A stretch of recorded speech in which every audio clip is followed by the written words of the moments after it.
Hello, everyone. Welcome back to another episode with the Crime and Coffee Couple. My name's Allison. And my name's Mike. Hi, Mike. Hey, as I'm trying to get this rawhide to our dog, she just dropped it off the freaking thing again. I mean, that's part of having an animal on set with us here. They're unpredictable. Yeah, that's why we do it live, too. So, F it, we're doing it live. F it. Yeah. We're doing it live. Who said that? You had to put me on the spot. The Fox News guy, Bill O'Reilly. Okay. Oh, man, I can't believe I just did that. I'm 45 years old. I can't think of anything in a timely amount of time outside of like my work. So if it's not like work and I can bring up different subjects, and you guys hear it all the time. I'm always stuttering on here and Allison always has to save me. So you can make fun of me all you want. That's fine. Oh, don't get me wrong. I am slowly fading into dementia myself because especially at the end of a long day, I mean, there are times like I really have a hard time talking. Well, I can't find words. You do add like weird things at the end of some words, like TED a lot to a lot of things that like it has no place. Like you're like breaded. I had a sandwich on some good pumpernickel breaded. What in the hell are you talking about? That is a straight up lie. I try not to. Breaded? It's not that you didn't actually say that, but it's a word like similar to that where it's like it has no place. It's just like you have T's no or place. D's. I don't. I don't. That's for sure. So if you like us, again, I usually say it's a good thing, but it's a bad thing because our minds are slowly going. Yeah. So, we're getting old, people. That's what's happening here. Yeah. Real quick, if you are listening to us on an Apple device, you can get a free trial as a subscriber. Go ahead. You get like 3 days free and you can download up to like 100 different bonus episodes out there. So go give it a shot. I mean, if you're crazy enough to do it, yeah, you deserve it. Or just go ahead and head over to Patreon and become a patron. Well, the way that I see it too is this episode is going to air close to the new year. So, as a new fresh year is coming upon us, oftentimes people are cleaning their homes, maybe decluttering a closet or some drawers, whatever. Want to get back in shape and go to the gym? Whatever it is. I know I usually go on cleaning binges because our son's baseball is normally on a bit of a hiatus in January, so I have a little extra time. Spring cleaning? It's the perfect time to pop your earbuds in and listen to some bonus content. Yeah, so go ahead. You deserve it. You absolutely deserve it. I'm talking to you right now. This is the time. You deserve it. So go ahead and treat yourself. But I wanted to say something. My favorite Christmas gift. I wanted to mention it. I may have mentioned it already, but I bought it for myself, and it is the robot vacuum. For the longest time, I didn't want one because they were $400. I thought there's no way it's worth that because they just bump into walls and then they go the other way and whatever. And we had a very bad experience with one. Your mom gave us a hand-me-down, and literally the first time we ran it, it went off into our bedroom to do its own thing. Now, this was a long time ago. Our son is 16. He was a baby. So a solid 15 years ago. Yeah, that was the Roomba. It was like an older Roomba, and she got the newer one. It was a hand-me-down. We're like, all right, and it barely had any battery. It sucked. It was terrible. Well, it wasn't that. It was our Chihuahua had an accident. She pooped in our bedroom, and the Roomba went in there and rolled over the poop. And by the time we caught it, I didn't even know what to do. Streaks all over every carpet, and just the thing was, we weren't going to fix it at all. So I was traumatized from it. So I got a new one, and I saw that the technology has improved so much. Like, it goes back to the home base, it charges itself, it'll do like lines up and down, so it like gets every single piece. Like, it's not just going to bump into a wall and go a random direction. So I got one, found one for like $125, which is not too bad at all. And it's been amazing. I've loved it. It's I don't even know the brand name, but it's like Roborock. Oh, Roborock, yeah. And our house, it's all like the laminate flooring, and we have 3 pets. Our orange cat sheds like the Dickens, and I'm just somebody that I like it when our space is clean. So every day after work, I'd be grabbing our cordless Dyson and going around, and it was just another thing on my to-do list. So I was a little skeptical when Mike suggested it. And I wanted to help save some time for you because, every single day you want to make sure, and especially if the sun's in, you can kind of see the pet hair on the ground. Yeah, so I was like, okay, whatever. We'll see how this goes.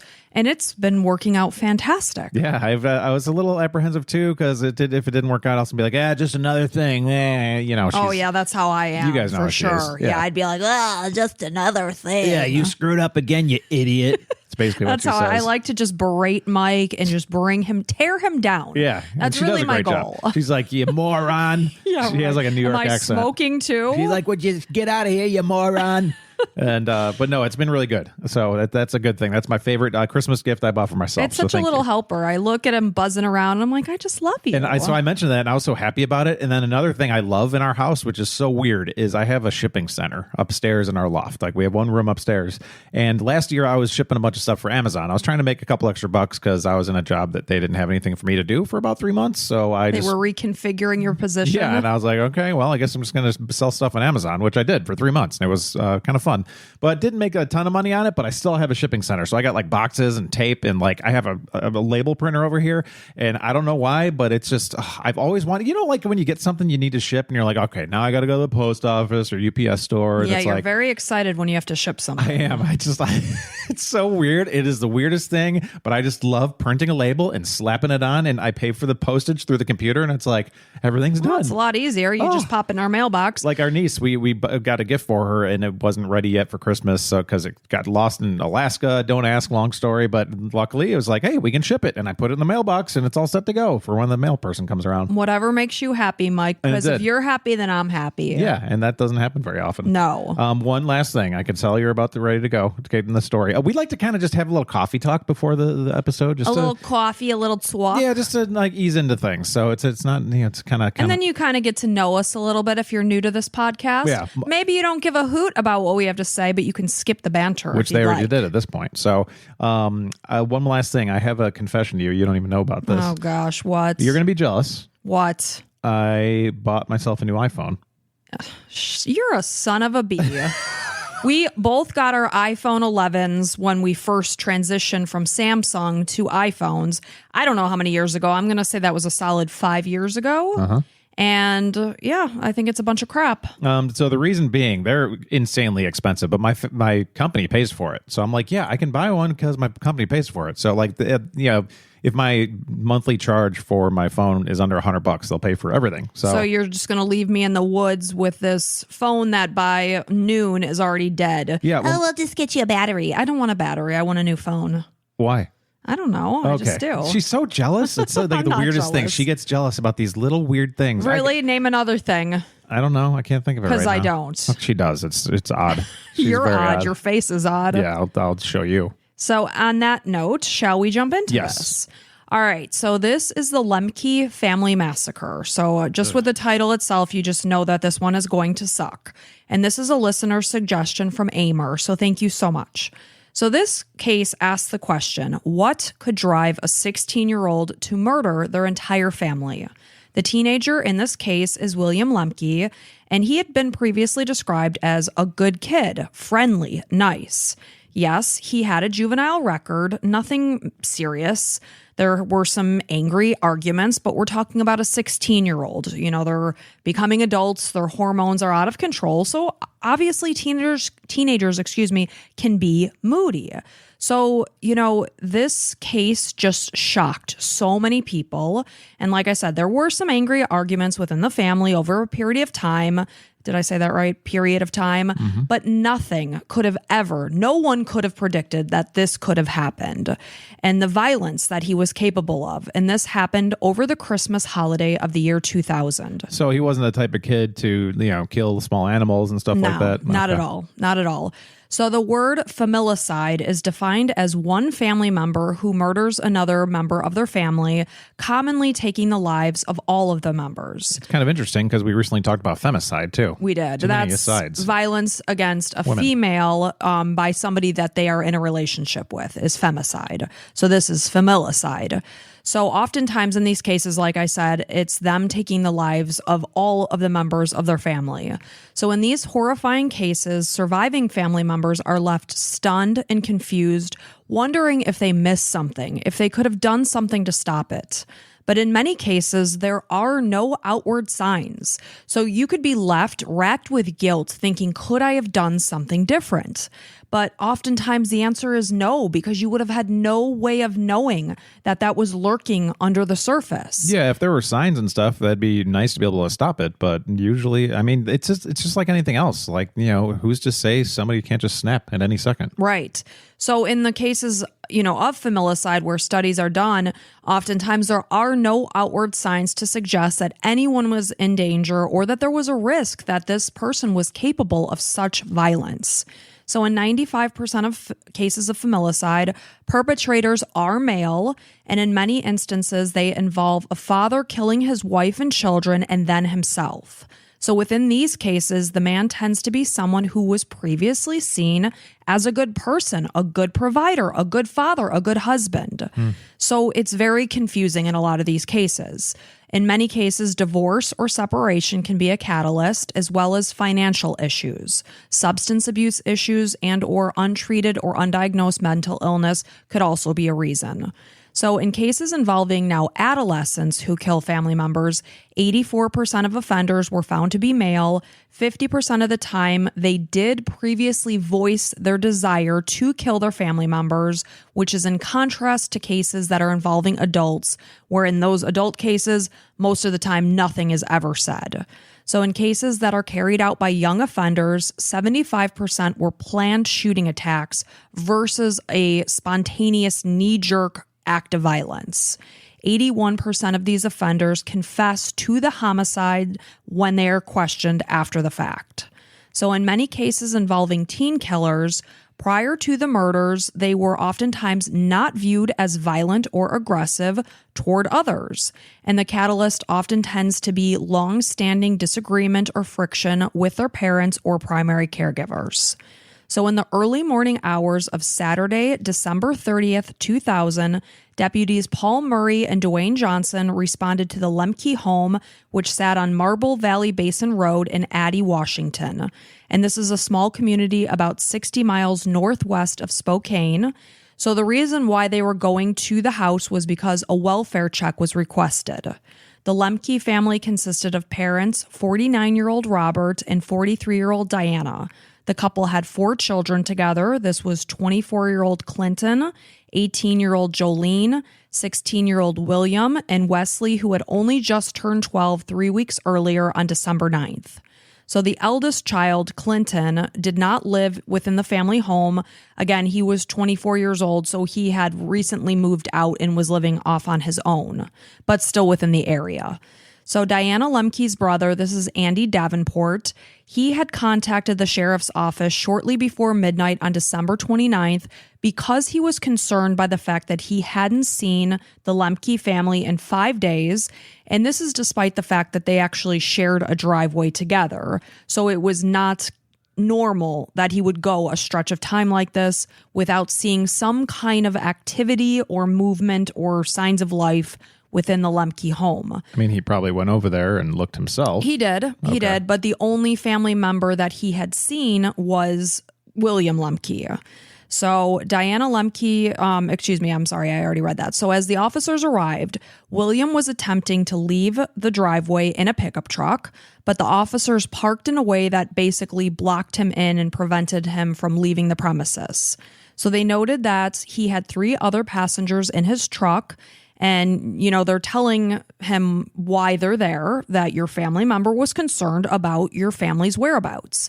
And William said that he did not know where they were, but he gave the officers permission. Sure, go on inside. You can take a look around yourselves. So when Deputy Murray asked if he could go into William's parents' bedroom, he said yes. And here they found Robert's wallet and Diana's purse, and both contained their IDs. In the meantime, Deputy Johnson noticed what appeared to be blood on both the hot water tank and the washing machine.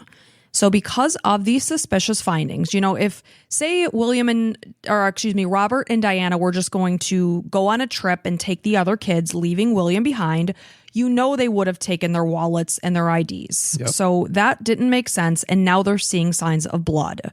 So because of these suspicious findings, paired with the fact that the remaining members of the Lembcke family were missing, William was asked to sign a consent form and his Miranda rights were read.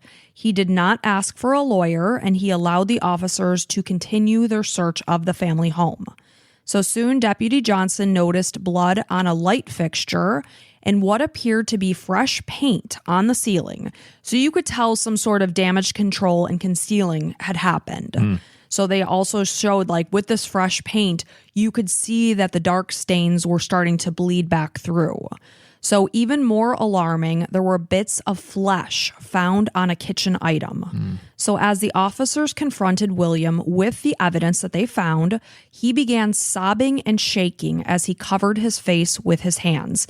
And what did I say? 85% of cases, the adolescent perpetrators will confess. Yeah. So at this point, the deputies were went outside to speak with the passengers that were sitting inside William's truck. And as they did, they noticed blood in the bed of the truck as well. So at this point, the search was paused and 16-year-old William Lembcke was arrested at 4 a.m. and he was transported to the Stevens County Jail.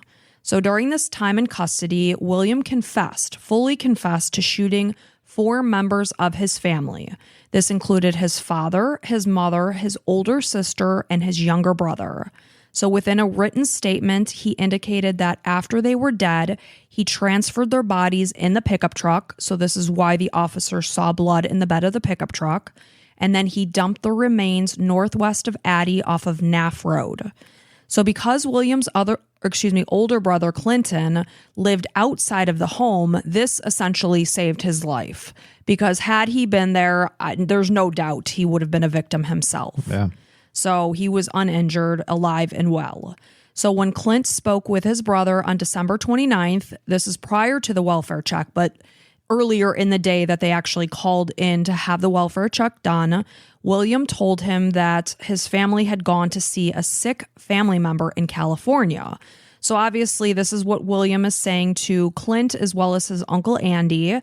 But, Clint is calling around and talking to other members of the family, and no one knows anything about a sick relative in California. So that didn't make any sense. Yeah.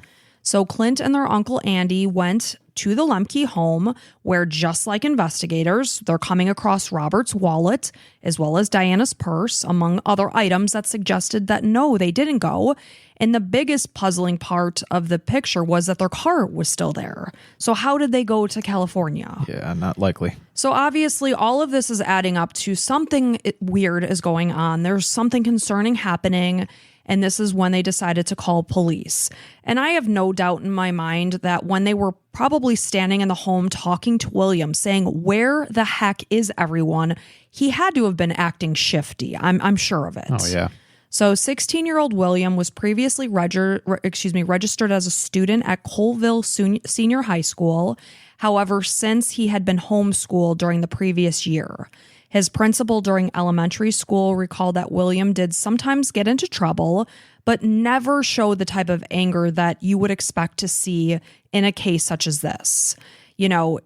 No one ever could have thought that William was capable of such a thing. Other staff within the school described him as quiet, non-disruptive. And his sister, 18-year-old Jolene, she was a senior at the high school. She was said to be a terrific kid who was very much well-liked by her classmates. So William's dad, Robert, he was an independent logger. He owned his own truck as well as a loader. And those that knew the Lembcke family said that they were always considered to be very, very nice people. Diana suffered from multiple sclerosis, and so with her condition, I believe she was wheelchair bound and she rarely left the house because of her condition.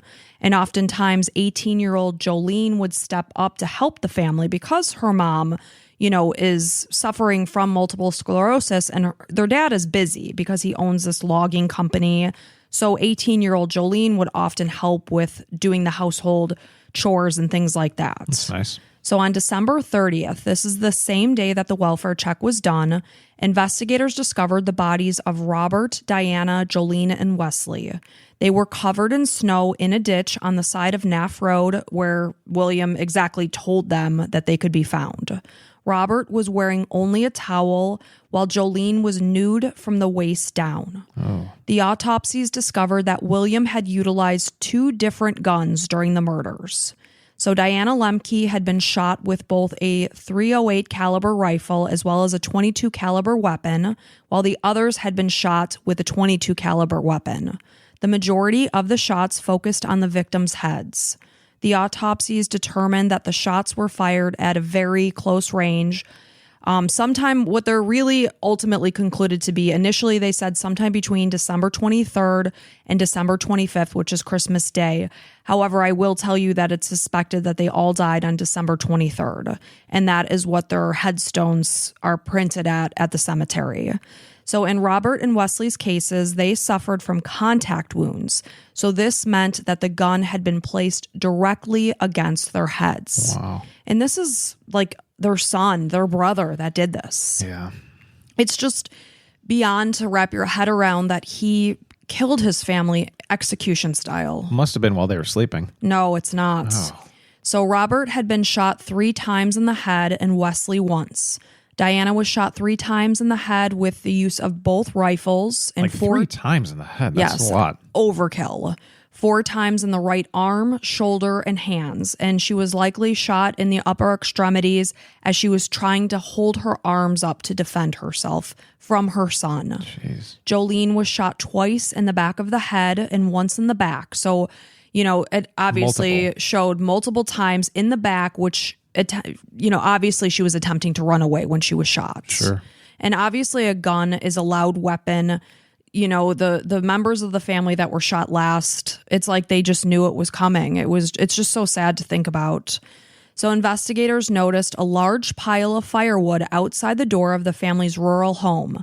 William, who stood at 6'1", he weighed 230 pounds. He indicated that it was an argument that began over that very wood that led him to kill his family. Jeez. So he said that his dad was mad at him because he wasn't helping him bring the firewood in, and his dad threatened to kick him out of the house and send him back to Martin Hall, which is a juvenile detention center near Spokane. So William said that when his dad went to take a shower, he loaded the guns. He told investigators that he was sick of his dad being mean. He was sick of being forced to work with his dad all the time and not being able to go anywhere. He complained that his sister was never home, which left him to frequently help with his mom's care and household chores. However, from the references that I looked through, that was not the case, that it was really Jolene that was the one that was stepping in to help. So he was kind of looking at it from his selfish angle and just being like, oh, I would never get any help and I always have to do this with dad. And it could, I don't know if there's any details about, was he actually worked to the bone every single day, or was it just like a standard kid stuff, like helping with little things here and there? It sounds like it was more just standard things. Yeah. Nobody does selling better than Shopify. Shopify is the home of the #1 checkout on the planet. And the not-so-secret secret, with Shop Pay that boosts conversions up to 50%, meaning way less carts go abandoned and way more sales going through. So if you're into growing your business, your commerce platform better be ready to sell wherever your customers are scrolling or strolling. On the web, in your store, in their feed, and everywhere in between. Businesses that sell more, sell on Shopify. Upgrade your business and get the same checkout that Skims uses. Sign up for your $1 per month trial period for 3 months at shopify.com/Westwood1, all lowercase. Go to shopify.com/Westwood1 to upgrade your selling today. Shopify.com/Westwood1. So shortly after he armed himself, William said that he sat on his dad's bed while his dad was taking a shower. That gave him time to think about what he was going to do. Yeah, a normal person would be like, hey, maybe I shouldn't kill my dad. This is going a little too far. Yes. So when his dad came out of the bathroom after taking his shower, he shot him in the hallway. And then he moved on to shoot his mom in the kitchen. He said that his mother did not say a single word, likely too scared to speak. From there, he went into the living room where he shot his sister next, and we know based on the wounds that Jolene suffered, she was running away actively, followed by his younger brother as he was lying on the floor. Both Jolene and Wesley had unsuccessfully attempted to hide from their brother because, again, 2 people had been shot before William came to the living room to take care of them. So when he was asked why he shot his mom, his sister, and his brother, when it was his dad that he was mad at, he said that he didn't know, but then he later indicated that he shot them because they were there as witnesses. So he admitted what the deputies were already aware of as a result of searching the home, that after he disposed of their bodies 2 miles away from their home, he made an extensive effort to try to cover up the crimes. It's like, how did you think you were possibly going to get away with this? Well, he's an idiot, obviously. 4 members of your family are gone. Their belongings are here. Their car is here. Where are you going to say 6 months down the road? Where are they? There wasn't a whole lot of future thinking. No, there was a lot of none. just now. How can I cover this up? Okay, done. So he's trying to, do damage control, and he painted the walls that had been splattered with blood and flesh. The cleanup would have been tremendous, as blood saturated the inside of the home, as well as the snow that was outside that led to the pickup truck, because obviously he would have had to drag the members of his family out to the truck. How he lifted his adult father's body into the truck, I have no idea. Yeah, being that he's 6'1" and over 200 pounds, I imagine his dad was probably a bigger guy, because I know I saw pictures of their brother Clint. He was a bigger guy. Yeah. So I don't know how he did that, but there was never any mention that anyone was there to help him. So the Lembcke home sat on a rural wooded property. This was a very tiny town. I believe in 2022 that Addie, Washington has somewhere around 30 residents. Oh, so wow. when I say rural, it's very rural. So it's a tiny unincorporated community of Addie, yet their house was still within shouting distance to several neighbors. But it's wintertime, it's December, and it's freezing cold. The ground is covered with snow. So it's not like anyone would have heard the gunshots unless they were standing closer or outside at the time. So this town where they lived sat among the rolling hills of northern Washington. So when his extended family members tried to contact Robert and Diana, William, like I said, indicated that they had gone to California to visit a sick uncle. However, in addition to the fact that there's no mention of some uncle, who the hell is sick in California? What are you talking about? Like I said, all of the family's vehicles were there at the property, as well as all their belongings. So as Clint Lembcke was given the unimaginable news of the murders of 4 members of his immediate family, his entire family was wiped out at the hands of his 16-year-old brother. I must have felt so helpless. I'd be thinking, man, I wish I was there to help stop it somehow. Right. So he indicated that the feelings and the trauma had yet to sink in. He said that he made it through the initial days following the murders only by preparing for the funerals. He basically was faced with a task, and he focused on doing that. Yeah, that's the way to do it. Clint had worked for his dad's business in the previous 5 years and said that his father was his best friend. The support of his extended family provided him comfort as he tried to cope through his grief, and the reality had yet to sink in at that point in time. So despite the fact that William had no history of violence, he did have a police record, and 2 months earlier, he pleaded guilty to first-degree theft after he stole $25 in rolled coins, as well as a silver bar that was valued at about $166, and he stole these items from a neighbor's home. So at the time of the thefts, he did run away from home. He ended up being sentenced to 12 months of community supervision and 40 hours of community service at a local animal shelter that his neighbor, Joyce Tasker, operated. Joyce later described William as pleasant. He was somewhat quiet, and he did confide in feeling unwanted at home. So she recalled an incident that happened a couple of years earlier. William was extremely angry. She's not even sure what made him angry at that time, but she did say she saw him go outside with a hammer and basically just beat the hell out of a tree. So clearly he did have some anger inside of him. Yeah. So after William's arrest, he was charged as an adult and held without bail pending trial. In January of 2001, William pleaded not guilty to 4 counts of aggravated first-degree murder. Not guilty. Well, obviously, he confessed. Right. We know he did this. He just doesn't want those charges. His lawyer indicated that he would be using the insanity defense. So if found guilty, he could spend the rest of his life in prison. So because he was under 18 at the time of the murders, he was only 16, the death penalty was not an option because of that. So later that same year, in June of 2001, this is 6 months after the murders, it was revealed that it was not something as simple as him being annoyed that his dad wanted him to bring firewood into the house. And if you could recall how their bodies were found, does anything stand out to you? His sister being nude from the waist down? Yeah. Ugh. So it was not the firewood. The firewood had nothing to do with this horrific set of murders. It was nothing to do with chores. So the true motive was much darker, and he had been secretly recording his 18-year-old sister while she was taking a shower. My God. So on top of this disturbing revelation, this is so sick, William admitted to having sex with his sister's body after he shot her dead. Oh, so we're moving a couple of days before this horrific murders. So it was Thursday, December 21st, 2000, and Jolene told her boyfriend, this is Dylan Simpkins, and her parents. So not only just Dylan, but she also told her parents about this. But she had found a recording in the family's new video camera, and it depicted her taking a shower.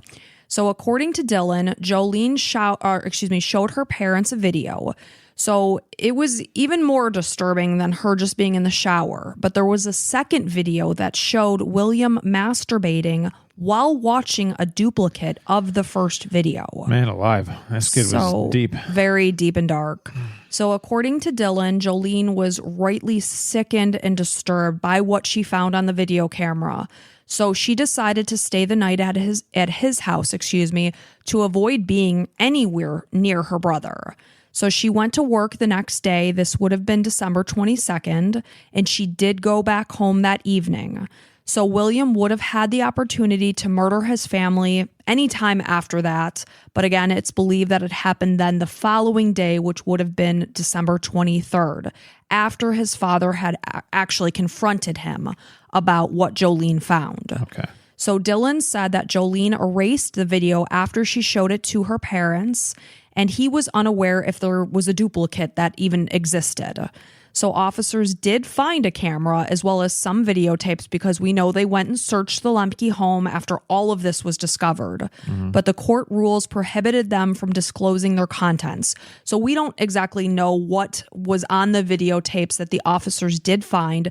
They were unaware of that. They believed when William said he was mad at his dad about the chores. Sure. I mean, you're like, okay, this kid obviously is not in the right frame of mind. It's like, that's kind of believable because you just killed your whole family. Right. So Detective Lauren Erdman said that William likely had no idea that anyone outside the family knew about his sexually deviant recordings when he murdered his family.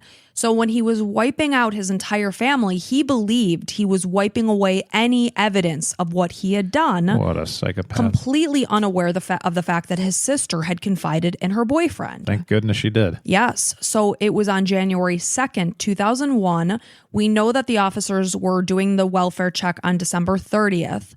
It was on the 2nd when Dylan approached the detectives to tell them about this video that Jolene had come across. So detectives indicated that Wesley Lembcke, this is William's younger brother, he was basically the only member of the family that William would have had no reason to be upset with. It's like he basically resented his mother for her illness that she had no control over, and he likely viewed her as a burden because he had to step in and do more because she had multiple sclerosis. I mean, why do we think that? Is there any reason to think Just that? Based on his hostility.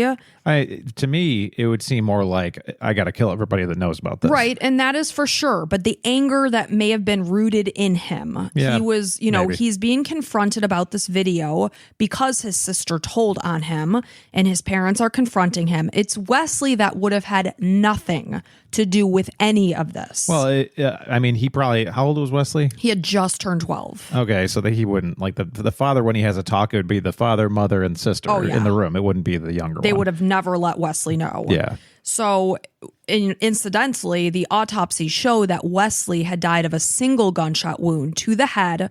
The other 3 victims had been shot multiple times. So it was like he probably had a little thought about it and like, I don't know. Ugh, gosh, Yes. Horrible. So on August 26, 2001, jurors deliberated for less than 2 hours, and William was convicted of 4 counts of aggravated first-degree murder. 4 hours. Like, it'd be 10 minutes. Yeah, I don't know what there was to talk about, maybe the insanity defense or not. Yeah. So as the verdict was read, William's older brother Clint broke down in tears.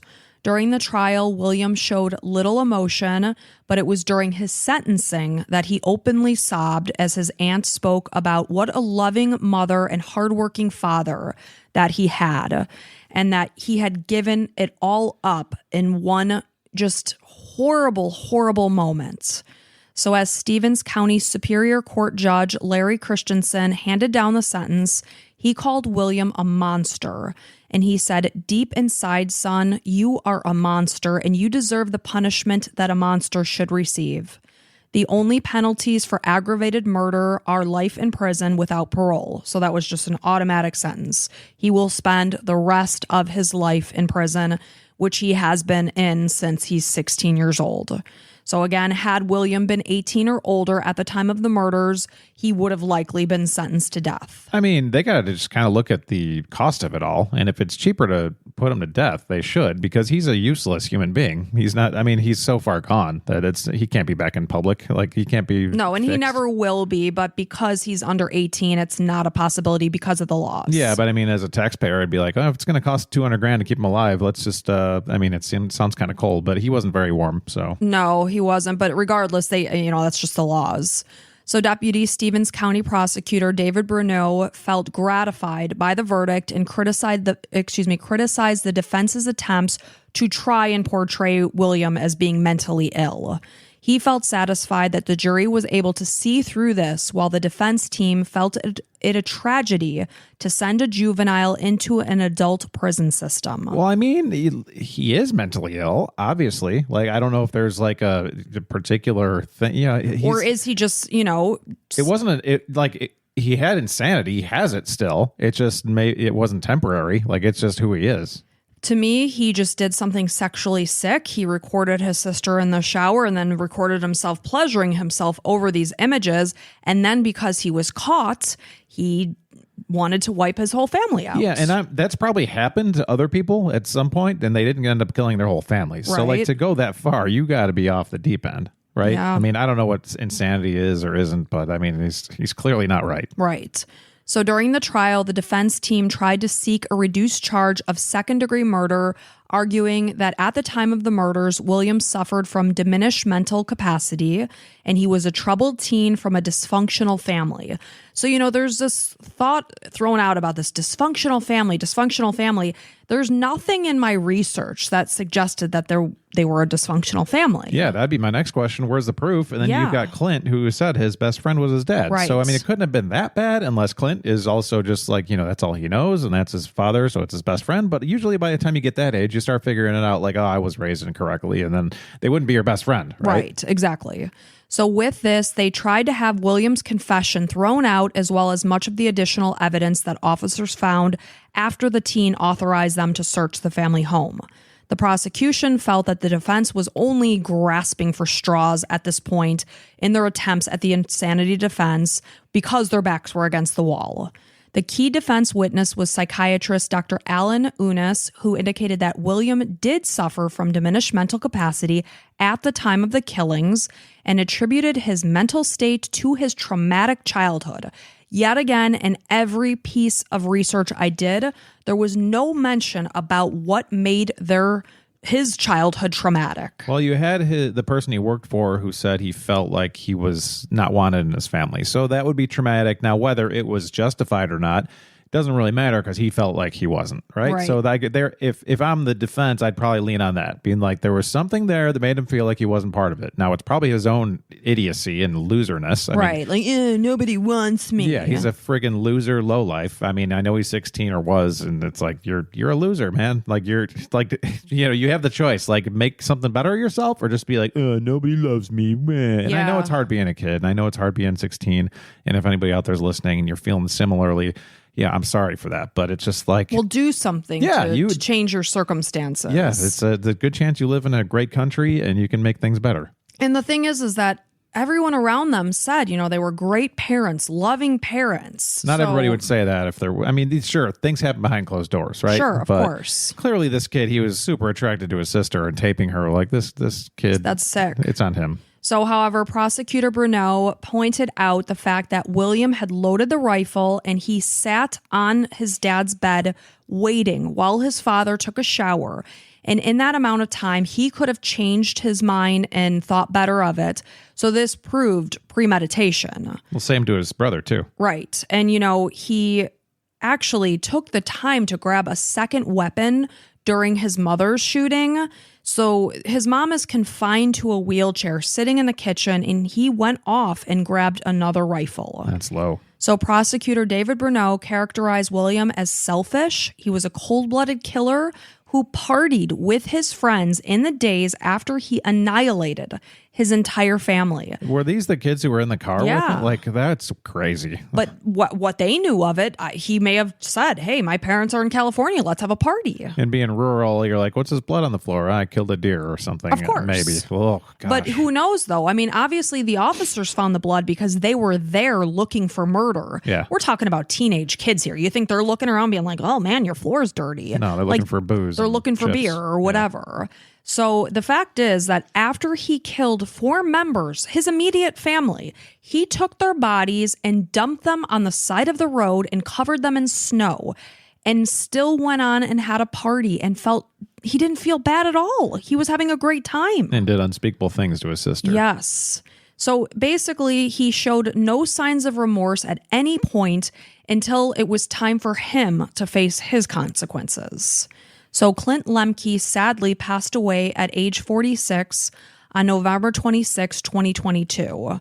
I have no idea what his cause of death was, but that's very young. Yeah. And according to his obituary, he was born in Vancouver, Washington, until his family moved to Northport and then to Colville, which is the area where they were living by Addie. So he started working in the logging industry with his father, Robert, when he was as young as 14 years old. After his family's murder, he went on to marry. In 2009, he had a son himself. Clint carried on his dad's legacy when he became the sole owner and operator of Lembcke Trucking in 2000, which he ran until his father's murder. So he took it over after his dad died until 2021. The Lembcke family are all laid to rest together at Mountain View Cemetery. In 2003, William made an appeal. He was claiming that the court made an error by refusing to suppress the statements that he made to police, as well as the evidence they found in the home on December 30th, 2000, when they searched it. This appeal was filed and nothing came of it. And William Lembcke will be in prison for the rest of his life. They're like, William Lembcke? Yeah, good luck. Okay, next. Bye-bye. Right. So that is the sad and tragic story of the Lembcke family massacre. That is absolutely horrific. And man, I can't imagine like that not being like national news, was it? I've never ever heard of this case. Crazy. I mean, that's horrible. So, well, a good thing William's away, and hopefully he'll never get out. And if people in Washington would like to change it to, getting him out of this world, I think that'd be fantastic. Well, and on Reddit, people are posting, hey, I went to school with this kid and this is what he did. And then they have like his yearbook photo in there. Or and it's some like, of the stuff. I mean, and you got to take it with a grain of salt. It could be totally made they up. didn't really say much about it. Just, I knew this kid and this is what he did. Did they say he was troubled or anything? No, not really. Nothing. Yeah. I mean, everyone said he was just unassuming, quiet, non-disruptive. You'd think that you would think he would have gotten in some fights or something, like something. Like, and he just had nothing. Friends. I mean, as the officers showed up to the house on December 30th, there were 4 people sitting in his pickup truck. And I mean, it was all sexually motivated, like so many times. Absolutely, that's what it was. It was just like so attracted to his sister. He wanted her so bad. Like, gross. So gross. And my heart just breaks because sad. This innocent family just was wiped out 2 days before Christmas by their child, by their brother. And what Jolene and Wesley must have thought while they were in the living room, hearing their father and mother get shot.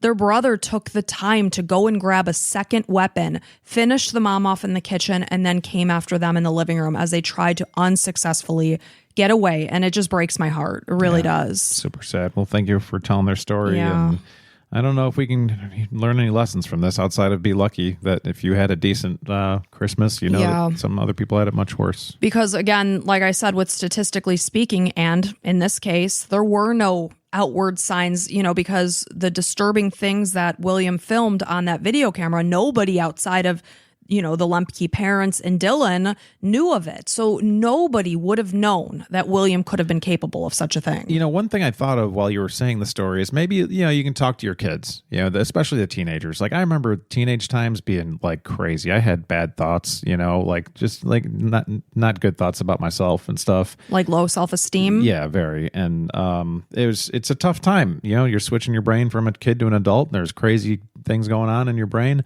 And for him not to feel wanted, like it's made me think, should we talk to our son, just make sure he knows he's wanted, and yeah, our daughter we're too. very expressive with our love. 100%. But like, you never know. It might not be enough because that person might be like trying to find any way that they're not wanted, like clearly he was wanted. I don't know. It's William is the same age as our teenage son. It's just hard to even wrap your head around that. That's what I was picturing, like that happening. It's terrifying. Yeah.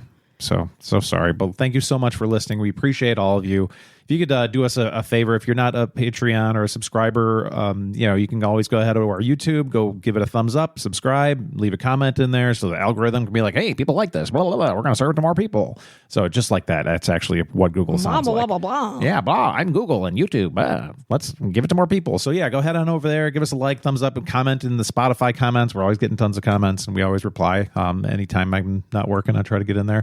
Allison doesn't comment on anything because she doesn't want to see any bad stuff, but there's not a whole lot of bad stuff. So yeah, and I'm just not a social media person. You're not. Yeah. If you message us on Instagram, it's always me. It's always me. And you pass the messages along. I do. To me. She'll see everything, so don't worry about it. If you got to say something to her. So this is our last episode of 2024, at least for the regularly scheduled episode. So yeah, we went on Spotify Wrapped. Did you know Sydney, Australia, is the #1 city that listens to us? Really? So like America, United States of America, we have the most listeners. But if there's like one city, Sydney, Australia. We were just talking about Sydney, Australia as this episode before we started recording because it popped up on my computer like all these time zones, and I'm like, holy crap, Sydney's 16 hours ahead. Obviously, I knew you guys were way ahead if you're in Sydney listening. It was like 16 hours. I'm like, it's already tomorrow there. Yeah, and they've got Wallaby Way over there. Do you think one day we'll get to Australia? No, if I had to be honest. That's a bummer. Well, do you?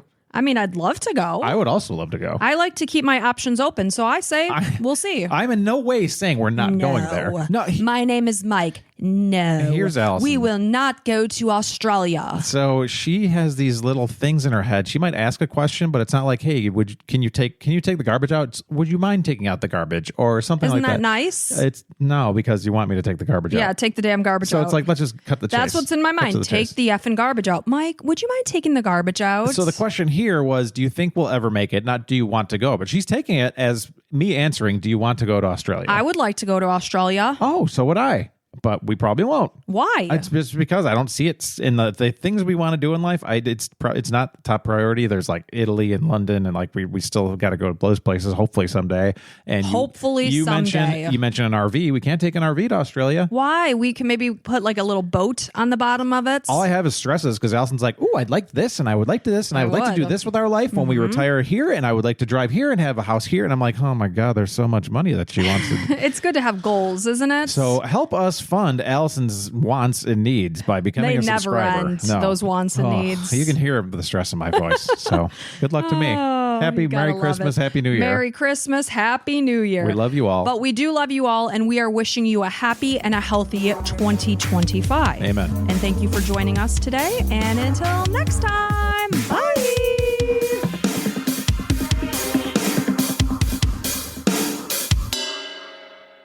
I can't believe they're having a gender reveal for their dog. No. This is a breed reveal. Oh, so... Yeah, they're finding out the breed of the puppy they're rescuing. So they could just be spending all their money on, like, pet insurance instead. We got Lemonade for Roscoe, and it covered vaccines, microchipping. We saved 90% on vet bills. Here we go. What do you think beige confetti means? I don't know. That we'll never get this Saturday back? Get a quote for any breed at lemonade.com/pet. If you like the show, please take a moment to rate, review, and subscribe. It really does help the show to grow. Thank you for listening.